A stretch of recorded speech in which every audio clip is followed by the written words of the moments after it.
السلام علیکم ورحمۃ اللہ وبرکاتہ. کیا حال ہے سب کا؟ الحمد للہ. نحمده ونصلی علی رسولہ الکریم. اما بعد فاعوذ باللہ من الشیطان الرجیم. بسم اللہ الرحمن الرحیم. رب اشرح لی صدری ویسر لی امری واحلل عقدۃ من لسانی. 16 اور 17 کی تھوڑی سی وضاحت مزید. جابر رضی اللہ عنہ کی شادی کے مزید واقعات کہ انہوں نے ایک کنواری عورت کی بجائے جبکہ وہ خود کنوارے تھے ایک بیوہ عورت سے شادی کیوں کی. تو دیگر روایات سے پتہ چلتا ہے کہ ان کی بہت سی بہنیں تھیں جو نوجوان تھیں اور کچھ چھوٹی بھی تھیں، تو ان کی تعلیم و تربیت کے لیے انہوں نے ایسی عورت کا انتخاب کیا تھا اپنے خاندانی اور گھریلو وجوہات کی بنا پر. تو صحیح بخاری کی ایک اور روایت سے پتہ چلتا ہے رسول اللہ صلی اللہ علیہ وسلم نے فرمایا، جابر تو نے شادی بھی کر لی ہے؟ میں نے عرض کیا جی ہاں. آپ نے پوچھا کسی کنواری لڑکی سے کی ہے یا بیوہ سے؟ میں نے عرض کیا بیوہ سے. آپ نے فرمایا کسی کنواری لڑکی سے کیوں نہ کی کہ تم بھی اس کے ساتھ کھیلتے اور وہ بھی تمہارے ساتھ کھیلتی؟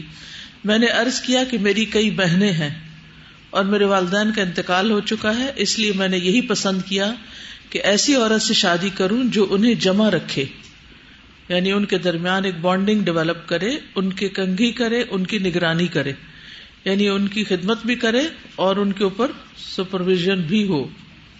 اسی طرح ایک اور روایت ہے صحیح بخاری کی، تھوڑے سے الفاظ فرق ہیں، اس میں ان کو ان کے سلیقہ مند بنانے کی فکر ہے. جابر سے جب پوچھا گیا تو انہوں نے کہا یا رسول اللہ، میرے والد نے وفات پائی یا شہید ہوئے، یہ الفاظ آتے ہیں، اور میری بہنیں چھوٹی ہیں.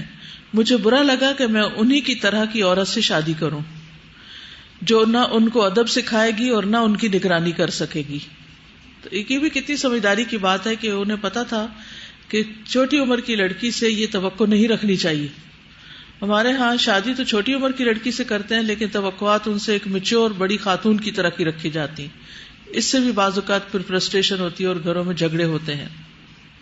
تو اس لیے میں نے سیبہ سے شادی کر لی جو ان کی نگرانی کرے اور ان کو سلیقہ مند بنائے. اس سے یہ بھی پتہ چلتا ہے کہ ایک لڑکی جس کی شادی ہو کر کسی خاندان میں جاتی ہے تو وہ اس خاندان کی اور ذمہ داریاں بھی اٹھاتی ہے، کیونکہ آج کل یہ کانسیپٹ بہت عام ہوتا جا رہا ہے کہ سسرال ہماری ذمہ داری نہیں. نند یا ساس سسر اگر گھر میں ہے، بزرگ ہیں یا بیمار ہیں، تو ان کی خدمت کو اپنی ذمہ داری نہیں سمجھا جاتا. یہاں نبی صلی اللہ علیہ وسلم نے اس پر نکیر نہیں کی کہ نہیں تم نے کیوں ایسی شادی کی، کیونکہ اس کی تو ذمہ داری نہیں تھی، ان کے لیے کوئی اور انتظام ہوتا. تو اور کیا انتظام ہوتا؟ یعنی ایک بھائی کی بیوی سے بڑھ کر اور کون خیر خواہ ہو سکتا ہے اس کی بہنوں کے لیے. اسی طرح ایک اور روایت کے الفاظ میں آتا ہے، میں نے ایسی عورت سے شادی کی ہے جو ان کی دیکھ بھال کر سکے اور ان کی اصلاح کر سکے. اصلاح کی بات آتی ہے. ایک اور روایت میں آتا ہے کہ میں نے ایک شوہر دیدہ لڑکی سے شادی کی ہے تاکہ وہ ان کی جوئیں دیکھ سکے، اور قمیص پھٹ جائے تو سی دے. قمیص پھٹ جائے تو سی دے، یہ مسند احمد کی روایت ہے. یعنی سلائی بھی آنی چاہیے لڑکیوں کو، ٹھیک ہے، اور جوئیں دیکھنا بھی آنی چاہیے. رسول اللہ صلی اللہ علیہ وسلم نے فرمایا تم نے خوب سوچا. پھر اسی طرح ایک اور روایت میں آتا ہے کہ اے اللہ کے رسول، میری کچھ بہنیں ہیں تو میں نے یہ اندیشہ محسوس کیا کہ کہیں وہ میرے اور ان کے درمیان حائل نہ ہو جائے، یعنی خود بھی کچھ نہ کرے اور مجھے بھی توجہ نہ کرنے دے، مجھے بھی ان کا خیال نہ رکھنے دے. تو آپ صلی اللہ علیہ وسلم نے فرمایا کہ اس صورتحال میں یہی تیرے لیے بہتر ہے کہ تو نے ایک بڑی عمر کی عورت سے شادی کی ہے. اور پھر آپ نے فرمایا بے شک عورت سے اس کے دین، اس کے مال یا اس کے حسن و جمال پر نکاح کیا جاتا ہے، بس تجھے دیندار عورت مقدم ہونی چاہیے، تیرے دونوں ہاتھ خاک آلود ہوں. پھر اسی طرح یہ بھی ایک اور روایت میں مسند احمد کی پتہ چلتا ہے کہ ان کی بہنوں کے علاوہ ان کی پھوپھیاں بھی تھیں چھوٹی کہ جن کی دیکھ بھال مطلوب تھی. اس روایت میں وہ کہتے ہیں کیونکہ میری چھوٹی بہنیں اور پھوپھیاں ہیں اور میں نے ان میں انہی جیسی نا تجربہ کار کو لانا مناسب نہ رکھا. تو اس سے کمبائنڈ فیملی سسٹم کا بھی پتہ چل رہا ہے. پھر نبی صلی اللہ علیہ وسلم کا بہنوں کی فکر کرنے پر ان کی تعریف کرنا بھی ملتا ہے. صحیح بخاری کی روایت میں آتا ہے کہ میں بلکہ ایسی عورت نہ ہوں جو ان کی صفائی ستھرائی کا خیال رکھے، ان کی دیکھ بھال کر سکے.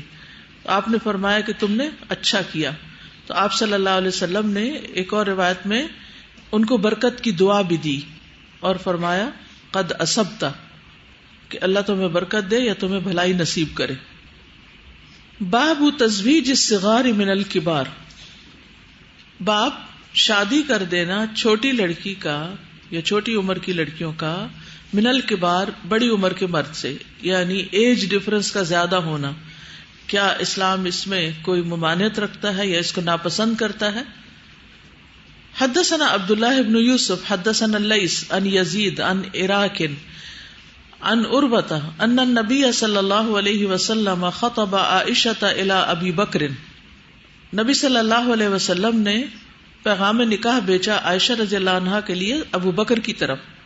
فقال له ابو بکر، تو ابو بکر رضی اللہ عنہ نے کہا انما انا اخوک، کہ میں تو آپ کا بھائی ہوں. فقال انت اخی فی دین اللہ، فرمایا تم میرے بھائی ہو اللہ کے دین میں. وہ کتاب ہی، اور اس کی کتاب کے مطابق. وہی علی حلال، اور وہ میرے لیے حلال ہے. تو اس سے یہ ثابت کرنا بھی مقصود ہے کہ جن کو ہم دینی بھائی یا اسلامی اخوت کے تحت بھائی بہن کہتے ہیں وہ نسبی بھائی کی طرح نہیں ہوتے، اور ان کے ساتھ نسب کی بنا پر جو رشتے حرام ہوتے ہیں دینی بہن بھائیوں کے وہ رشتے حرام نہیں ہوتے. لیکن بنیادی طور پر یہ حدیث امام بخاری یہاں پر یہ اس لیے لائے ہیں کہ کم عمر لڑکی کا بڑی عمر کے مرد سے نکاح کا جواز ملتا ہے. اور رسول اللہ صلی اللہ علیہ وسلم نے جب ابو بکر رضی اللہ عنہ کے سامنے حضرت عائشہ سے نکاح کی خواہش کا ذکر کیا تو انہوں نے یہ نہیں کہا کہ وہ تو بہت چھوٹی ہے، بلکہ کیا کہا وہ تو آپ کی بھتیجی ہے اور بھتیجی سے نکاح درست نہیں ہوتا. تو اس وقت آپ صلی اللہ علیہ وسلم نے پھر فرمایا کہ تم میرے دینی اسلامی بھائی ہو اور اسلامی اخوت نکاح میں رکاوٹ نہیں بنتی. ہاں، حقیقی بھتیجی سے نکاح کرنا چچا کے لیے حرام ہوتا ہے. ایک اور روایت سے یہ بھی پتہ چلتا ہے کہ نبی صلی اللہ علیہ وسلم نے حضرت خولہ سے کہہ کے یہ پیغام بھیجا تھا، اور انہوں نے کہا تھا کہ ان سے کہو کہ وہ تو میرے دینی بھائی ہیں.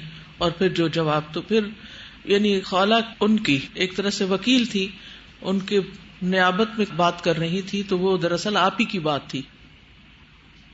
باب الی من ینکح وای النساء خیر وما یستحب ان یتخیر لنطفه من غیر ایجاب.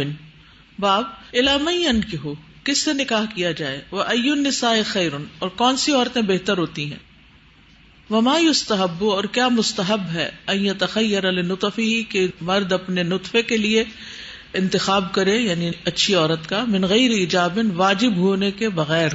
یعنی یہ واجب نہیں ہے لیکن مستحب ہے کہ نیک عورت سے شادی کی جائے. حدثنا ابو الیمان اخبرنا شعیب حدثنا ابو الزناد عن الاعرج عن ابی ہریرہ رضی اللہ عنہ عن النبی صلی اللہ علیہ وسلم قال خیر نساء رکبن الابل صالح نساء قریش. خیر نساء، بہترین عورتیں، رکبن الابل، جو اونٹوں پہ سوار ہوتی ہیں، صالح نساء قریش، قریش کی نیک عورتیں ہیں. احناہ علی ولد، جو بچے پر بہت مہربان ہوتی ہیں، فی صغرہ، اس کے بچپنے میں، جب چھوٹا ہوتا ہے بچہ تو اس سے بہت محبت کرتی ہیں، بہت مہربانی کے ساتھ بچوں کو پالتی ہیں، کیونکہ بچوں کو پالنا ایک صبر آزمائش کام ہوتا ہے. جو لوگ صبر نہیں کر سکتے وہ پھر بات پہ بچوں کو ڈانٹ ڈپٹ کرتے ہیں اور ان کو گالی گلوچ بھی کرتے ہیں اور مار پٹائی بھی کرتے ہیں.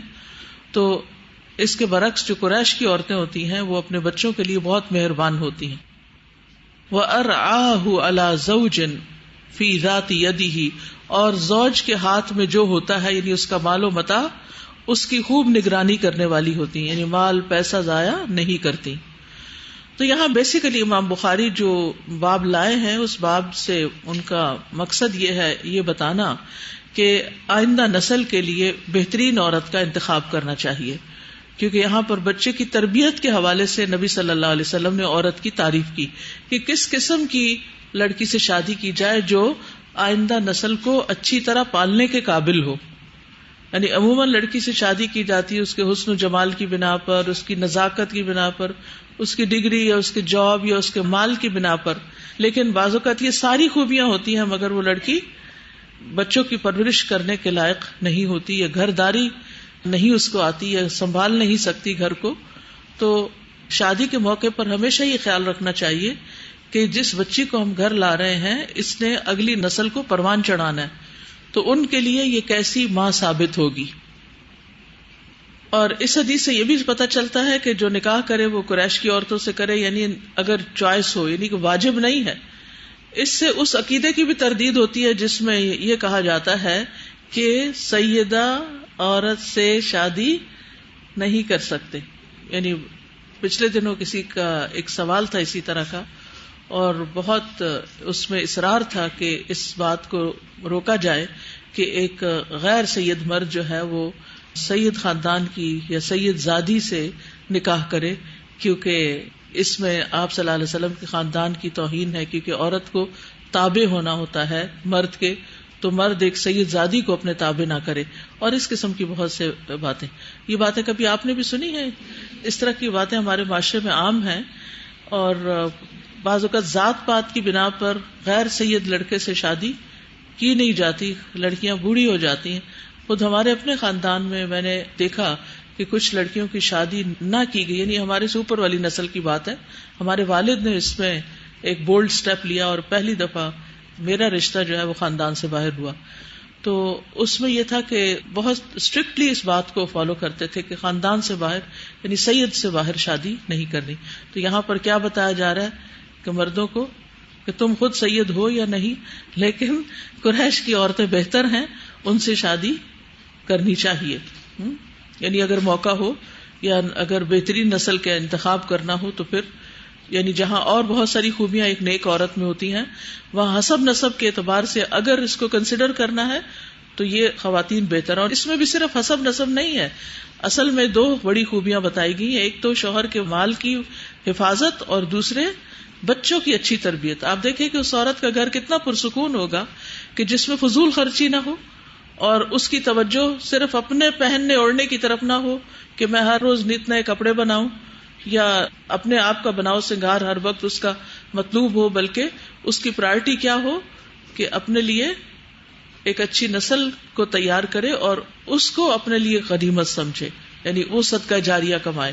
دنیا کے مال و متاع کے پیچھے دوڑنے کی بجائے یا اس کو ضائع کرنے کی بجائے جو حقیقی مال ہے یعنی بچوں کی تربیت، وہ اہم خوبی ہے عورت کی. بہترین عورت کی اور بھی کچھ خوبیاں قرآن و سنت سے ہمیں پتہ چلتی ہیں. مثلاً یہ ہے کہ ایسی بیوی ہو جو شوہر کے لیے باعث سکون ہو، پریشانی کا باعث نہ ہو. یاد رکھیے یہ جو اس وقت میں باتیں بتا رہی ہوں یہ ہمارے دین کا حصہ ہیں، ان پر عمل کرنا بھی عبادت ہے، اور اس کی روشنی میں اپنے آپ کو پرکھیے بھی اور آئندہ کے لیے سوچیے بھی. قرآن مجید میں آتا ہے وَمِنْ آيَاتِهِ أَنْ خَلَقَ لَكُم مِّنْ أَنفُسِكُمْ أَزْوَاجًا لِتَسْكُنُوا إِلَيْهَا وَجَعَلَ بَيْنَكُم مَّوَدَّةً وَرَحْمَةً إِنَّ فِي ذَلِكَ لَآيَاتٍ لِقَوْمٍ يَتَفَكَّرُونَ. اور اس کی نشانیوں میں سے ایک یہ ہے کہ اس نے تمہاری ہی جنس سے تمہارے لیے بیویاں پیدا کی تاکہ تم ان کے پاس سکون حاصل کرو. تو شادی کے بعد یہ بیوی کی، عورت کی ذمہ داری بنتی ہے کہ وہ مرد کے لیے باعث سکون ہو، باعث راحت ہو، اور تمہارے درمیان محبت اور رحمت پیدا کر دی. غور و فکر کرنے والوں کے لیے اس میں کئی نشانیاں ہیں. پھر اسی طرح نیک سیرت ہو، حیادار ہو. سورۃ النساء میں آتا ہے محصنات غیر مصافحات ولا متخذات اخدان، پاک دامن ہو، بدکاری کرنے والی نہ ہو اور نہ چھپے دوست بنانے والی. یعنی یہ نہیں کہ شادی کسی سے ہوئی بھی ہے اور دوستی کسی اور سے کی ہوئی ہے، اور شوہر کو بھی دھوکہ دیا جا رہا ہے اور دوسرے مرد کو بھی دھوکے میں رکھا جا رہا ہے. تو نیک سیرت بیوی جو ہے یعنی عورت کے لیے بہت اہم خوبی ہے کہ وہ وفادار ہو. یعنی کہ مرد وفادار نہ ہو، لیکن یہ ہے کہ عورت اگر بگڑتی ہے تو پورا خاندان بگڑ جاتا ہے. پھر اسی طرح شوہر کے مال اور اپنے نفس کی حفاظت کرنے والی ہو. فالصالحات قانتات حافظات للغیب بما حفظ اللہ. نیک عورتیں وہ ہیں جو شوہروں کی فرما بردار ہوں اور ان کی عدم موجودگی میں اللہ کی حفاظت و نگرانی میں ان کے حقوق کی حفاظت کرنے والی ہوں، ان کے مال اور آبرو کی حفاظت کرنے والی ہوں. کہ جب شوہر نہ ہو تو وہ صرف یہ سوچ کر کہ اللہ مجھے دیکھ رہا ہے، مجھے کوئی بھی غلط کام نہیں کرنا، تو وہ اپنی عزت کی بھی محافظ ہو اور شوہر کے مال کی بھی. عبداللہ بن سلام رضی اللہ عنہ سے مروی ہے کہ رسول اللہ صلی اللہ علیہ وسلم نے فرمایا، بہترین بیوی وہ ہے جس کی طرف تم دیکھو تو تمہیں خوش کر دے، یعنی اپنی اسمائل کے ساتھ، اپنے اچھے حال حلیے کے ساتھ، اور جب تم کسی بات کا حکم دو تو بجا لائے، یعنی بات ماننے والی ہو، یعنی بات بات پہ ضد کرنا اور صرف اپنی منوانا یہ نہ ہو، اور تمہاری غیر موجودگی میں تمہارے مال اور اپنی ذات کی حفاظت کرے. یہ صحیح الجامع صغیر کی حدیث ہے. پھر معروف میں شوہر کی اطاعت کرنے والی بیوی ہو. اس کے لیے ایک اور حدیث آتی ہے مسند احمد کی. رسول اللہ صلی اللہ علیہ وسلم نے فرمایا، جو عورت 5 وقت کی نماز پڑھتی ہو، رمضان کے روزے رکھتی ہو، اپنی شرمگاہ کی حفاظت کرتی ہو اور اپنے شوہر کی اطاعت کرتی ہو، اس سے کہا جائے گا کہ جنت کے جس دروازے سے چاہو داخل ہو جاؤ. یعنی جنت کمانی ہے تو آپ دیکھیے کہ یہ کتنا بہترین راستہ ہے. اور جو عورت اپنے رب کے حقوق بھی ادا کرے، 5 وقت نماز، رمضان کے روزے اور شرمگاہ کی حفاظت یعنی عزت و عصمت کی حفاظت، اور شوہر کی بات ماننے والی ہو، اس کو ستانے والی نہ ہو، تو اس کے لیے جنت کے کئی دروازے کھلے ہوں گے. پھر شوہر کی مخالفت کرنے والی نہ ہو. ابو ہریرہ کہتے ہیں کہ رسول اللہ صلی اللہ علیہ وسلم سے پوچھا گیا، بہترین عورت کون سی ہے؟ یہ سنن النسائی کی روایت ہے. آپ نے فرمایا، وہ عورت جب اس کا شوہر اس کی طرف دیکھے تو اسے خوش کر دے، جب کسی بات کا حکم دے تو اس کی اطاعت کرے. نیز عورت کی جان اور اس کے مال کے معاملے میں شوہر جس چیز کو ناپسند کرتا ہو اس میں اس کی مخالفت نہ کرے، یعنی اس سے اپوزٹ جا کے اور ضد لگا کے اور اس کی نافرمانی کر کے اس کو پریشان نہ کرے. پھر شوہر کو راضی رکھنے والی بیوی ہو. بہترین بیوی وہ ہے جو اپنے شوہر کو راضی رکھے. ابو ہریرہ رضی اللہ عنہ کہتے ہیں کہ رسول اللہ صلی اللہ علیہ وسلم نے فرمایا، اس ذات کی قسم جس کے ہاتھ میں میری جان ہے، جب کوئی شخص اپنی بیوی کو بستر پر بلائے اور بیوی انکار کر دے تو وہ ذات جو آسمانوں میں ہے وہ اس سے ناراض رہتی ہے حتیٰ کہ اس کا شوہر اس سے راضی ہو جائے. یعنی اگر شوہر ناراض ہے تو اللہ تعالیٰ بھی ناراض ہے، اگر وہ جینوئن ریزن کی بنا پہ ناراض ہے. انس بن مالک کہتے ہیں، یہ صحیح الترغیب و ترہیب کی روایت ہے کہ نبی صلی اللہ علیہ وسلم نے فرمایا، کیا میں تمہیں ان عورتوں کی خبر نہ دوں جو جنت میں ہوں گی؟ ہم نے عرض کیا، ضرور ہے اللہ کے رسول. آپ صلی اللہ علیہ وسلم نے فرمایا، محبت کرنے والی، زیادہ بچے پیدا کرنے والی، جب اسے غصہ آئے یا اس کے ساتھ برا کیا جائے یا اس کا شوہر اس پر غصہ اور ناراض ہو تو وہ کہے، یہ میرا ہاتھ آپ کے ہاتھ میں ہے اور میں اپنی آنکھوں میں نیند کا سرما نہیں لگاؤں گی جب تک آپ راضی اور خوش نہ ہو جائیں. یعنی رات کو ناراض کر کے نہیں سونا بلکہ راضی کر کے. اب اس میں کہاں گنجائش رہ جاتی ہے کہ چھوٹی چھوٹی باتوں پر انسان موڈ آف کر لے اور گھر کو جنت بنانے کی وجہ جہنم بنا لے. پھر شوہر کی ہم نوائی کرنے والی. ابو اذینہ الصدفی سے روایت ہے، یہ سلسلہ صحیحہ کی روایت ہے کہ رسول اللہ صلی اللہ علیہ وسلم نے فرمایا، تمہاری بہترین بیویاں وہ ہیں جو محبت کرنے والی، زیادہ بچے پیدا کرنے والی، ہم نوائی کرنے والی، یعنی شوہر کی ہاں میں ہاں ملانے والی اور ہمدردی کرنے والی ہوں، بشرطے کہ وہ اللہ سے ڈرنے والی ہوں، یعنی اللہ کی خاطر یہ سب کچھ کر رہی ہوں. اور تمہاری بدترین عورتیں وہ ہیں جو ذبائش کرنے والی، یعنی غیر مردوں کے سامنے، اور اکڑ کر چلنے والی ہوں. ایسی عورتیں منافق ہیں، ان میں سے کوئی بھی جنت میں داخل نہیں ہوگی مگر سرخ چونچ اور سرخ پیر والے کبے کی طرح بہت کم. یعنی کبا عموماً سیاہ ہی دیکھا جاتا ہے میجورٹی، لیکن کچھ کبوں کا رنگ فرق ہوتا ہے، وہ بہت ہی ریئر ہوتے ہیں.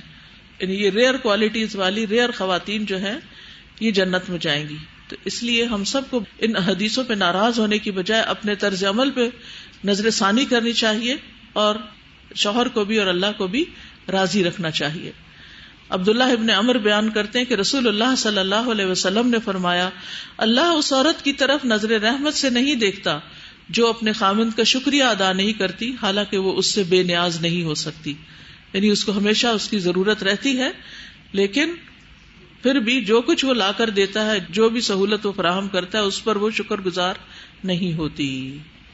جی ساری باتیں سن کے یہ خیال آ رہا تھا، ایک تو یہ کہ خیر خواہی کا جو ایلیمنٹ ہے نا، اور اخلاص کے ساتھ جو خیر خواہی ہو، جب وہ ایلیمنٹ ہوگا تو یہ ساری باتیں کور ہو ہی جاتی ہیں.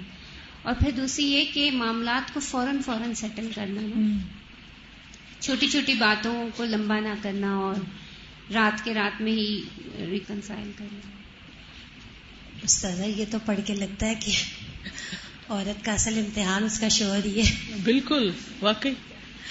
اور یہ کہ اصل میں مطلب خواتین جو ہوتی ہیں وہ یہ سمجھ رہی ہوتی ہیں کہ شوہر کے ساتھ ہمارا جو رشتہ ہے وہ برابری کا رشتہ ہے. اس کی وجہ سے وہ ساری چیزوں میں برابری، اس نے ایسا کیا تو میں نہ کروں، وہ ایسے کہتا ہے تو میں کیوں نہ کروں. تو یہ تھوڑا سا سمجھنے کی ضرورت ہے کہ یہ برابری کا رشتہ نہیں ہے. بالکل اس میں مطلب ایک لیول اوپر ہے. بالکل. اور اس کو مان لینے میں اللہ کی رضا ہے. اور دیکھیے کہ جب ایک عورت اپنے شوہر کو خوش رکھتی ہے نا تو شوہر اس کو کئی گنا زیادہ خوش رکھتا ہے. پھر یہ بھی یاد رکھیے. اور حقیقی سکون اور نمازوں میں چین اور ہر خیر اور نیکی کے کام میں ایک اطمینان پیدا ہو جاتا ہے. السلام علیکم ورحمۃ اللہ وبرکاتہ. استاذہ یہ جو اس میں ہے نا کہ ہمارے ہاں یہ کانسیپٹ بہت زیادہ عام ہو گیا ہے کہ اگر آپ بیوی لے کے آئے ہیں، بیٹے کی شادی کی ہے، تو یہ ہے کہ وہ میرے ماں باپ کی خدمت نہیں کرے گی. استاذہ یہ کانسیپٹ بڑی تیزی سے پھیل رہا ہے اور اس سے بڑے گھروں کو متاثر ہو رہے ہیں. یعنی کہ جو اچھی بچیاں بھی ہیں وہ بھی یہ سوچتی کہ اس کے ماں باپ کی خدمت کرنا تو میرا کوئی حق ہی نہیں بنتا، حالانکہ اسی ماں باپ کے گھر میں رہ رہی ہوتی ہیں. لڑکے پاس اتنی گنجائش بھی نہیں ہوتی کہ وہ الگ سے اس کے لیے گھر لے کے. سوچتے نہیں کہ انہی ماں باپ نے ساری زندگی قربان کر کے اس لڑکے کو پالا ہے جو تمہارا شوہر ہے. اچھا دوسری بات یہ استاذہ کہ پھر بیویاں جو شوہر ماں باپ کے اوپر اسپینڈ کر رہا ہوتا ہے، آئے ہوئے نے کچھ دن ہوتے وہ گننے لگ جاتی ہیں کہ یہ ابھی اس کے اوپر خرچ کر رہا ہے اور میری وہ کام ہو گئی ہے، میرے لیے خرچہ کم ہے. اچھا دوسرا استاذہ بڑی مزے کی بات جو آپ نے بتائی وہ یہ کہ ماشاءاللہ آپ کے والد نے بڑا بولڈ اسٹیپ لیا. تو مجھے یہ بتائیں کہ اس کے بعد کیا آپ کے والد کے اوپر بہت ساری پابندیاں تو نہیں لگی جس طرح سے ہمارے ہاں ہو جاتا ہے نا، ناراض ہو جاتے ہیں کہ شادی اور ذات میں کیوں کی، حالانکہ آپ لوگ تو ماشاءاللہ. اس میں یہ تھا کہ میرے والد کے الحمدللہ سارے خاندان والوں پر اتنے احسانات تھے، ان کی تعلیم، ان کے لائیولیہڈ اور ان کی بہت ساری چیزوں کا اتنا خیال رکھا کہ تھوڑی سی ناراضگی کا اظہار ہوا قریبی لوگوں کی طرف سے، اور وہ تھوڑا خوشی سے شریک بھی نہیں ہوئے شادی میں، لیکن یہ کہ اس کے بعد دوبارہ سب کچھ سیٹل ہو گیا. استاذہ یہ جو حدیث ہے کہ اللہ اس پر نظر رحمت نہیں کرتا جو شوہر کا شکریہ ادا نہیں کرتی، تو مجھے ایسا لگتا ہے کہ جیسے شکر گزار ہونا دونوں فریقین میں ایک محبت بڑھانے کے لیے یا سکون پیدا کرنے کے لیے یہ ایک کی ہے شکریہ. اور اس کے برعکس ہم وہ حدیث دیکھتے ہیں کہ ناشکری کرنے والی عورتیں جہنم میں زیادہ ہوں گی، شوہروں کی ناشکری جو کرتی ہیں. تو بات بات پہ شکریہ ادا کرنا، ان کا کوئی چیز لا کر دی ہے، کھانا اچھا کھانے پر کوئی گفٹ دیا ہے، بچوں کے لیے کوئی چیز لائے ہوں ان سے شکریہ کہلوانا، اور خود چھوٹی چھوٹی چیزوں میں یعنی شکر گزار ہونا، اس کو عادت سب سے بڑھ کر کے اپنے دل میں اس کو محسوس کرنا. تب آپ مطمئن ہو سکتے ہیں جب آپ کو وہ نعمتیں نظر آنے لگیں، کیونکہ شکر کا پہلا سٹیپ جو ہے وہ دل کا محسوس کرنا ہے، کیونکہ اللہ کے سامنے تو ہمارے دل بھی ہے نا، کہ اگر ہم پریٹینڈ بھی کرتے رہیں گے تو اس سے فائدہ نہیں. السلام علیکم استاد. یہ جو بات ہوئی ہے نا ہم عمر یا کم عمر لڑکی اور زیادہ عمر لڑکی کی، آج کل کے دور میں تو ہم عمر کم ہی ملتی ہے. صحیح.